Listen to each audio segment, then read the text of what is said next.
তো গাইজ তোমরা যে ভিডিও ক্লিপটি দেখতে পাচ্ছ এটা হচ্ছে আমার ফোন দিয়ে করা। তো যারা আমার মতো ফোন দিয়ে মোটর ব্লগ করতে চাও ভিডিওটা শুধুমাত্র তাদের জন্য। তো গাইজ চলুন দেরি না করে মূল ভিডিওতে যাওয়া যাক। তো গাইজ সর্বপ্রথম যেটা দরকার আমাদের মোটর ব্লগ করার জন্য এটা হচ্ছে একটা ভালো ক্যামেরা। তো আমাদের যাদের ভালো ক্যামেরা কেনার সামর্থ্য নাই তারা কি করব, তাদের জন্য শুধুমাত্র আজকে ভিডিওটা।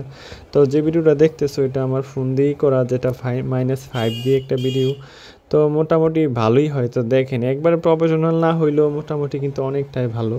তো আপনারাও চাইলে করতে পারেন। আপনার হেলমেটের মধ্যে 200 থেকে 250 টাকা লাগে আলাদা একটা, যে কোনো মোটরসাইকেল দোকানেই পাবেন একটা ফোন রাখার জন্য একটা স্ট্যান্ড, ওইটার জন্য 200 থেকে 250 টাকা নেবে। ওইটার মধ্যে ফোনটা রাইখাই এরকম ভিডিও করতে পারবেন যে কোনো ফোন দিয়েই। তবে ফোনটা একবারে লো কোয়ালিটি হলেই হবে না, মোটামুটি একটু স্ট্যান্ডার্ড হতে হবে। তো ক্যামেরা কিনতে কিন্তু প্রচুর টাকা লাগে। তো ক্যামেরা কেনার সামর্থ্য যাদের নাই আমার মতো তারা ফোন দিয়ে মোটর ব্লগ করতে পারো। তো গাইজ বর্তমানে যে রোডে বাইক চালাচ্ছি এটা হচ্ছে আমাদের নরসিংদী জেলার শিবপুর একটি থানার গ্রামের মধ্যে। তো জায়গাটা কিন্তু অনেক সুন্দর। তো তোমরাই বলো, এরকম প্রকৃতি কিন্তু শহর অঞ্চলে টোটালি থাকে না। আমি থাকি চট্টগ্রামে। তো যে সময়টাতে বাসায় থাকি বা বাসায় ছুটিতে যাই সেই সময়টাতে শুধুমাত্র এরকম ভিউ বা এরকম দৃশ্য আমার চোখের সামনে আসে।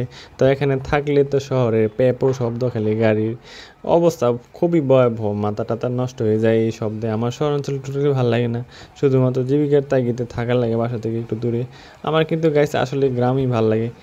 তো গাইজ যারা ভাবতেছো মোটর ব্লগ করবা তো অবশ্যই তারা মোবাইল দিয়ে যা যা ফোন দিয়ে করতে পারো। তো গাইজ ভিডিওটা ভালো লাগলে অবশ্যই পেজটাকে ফলো দিয়ে সাথে থাকবেন। আবার নতুন একটি ভিডিওতে দেখা হবে। সবাই ভালো থাকবেন। আল্লাহ হাফেজ।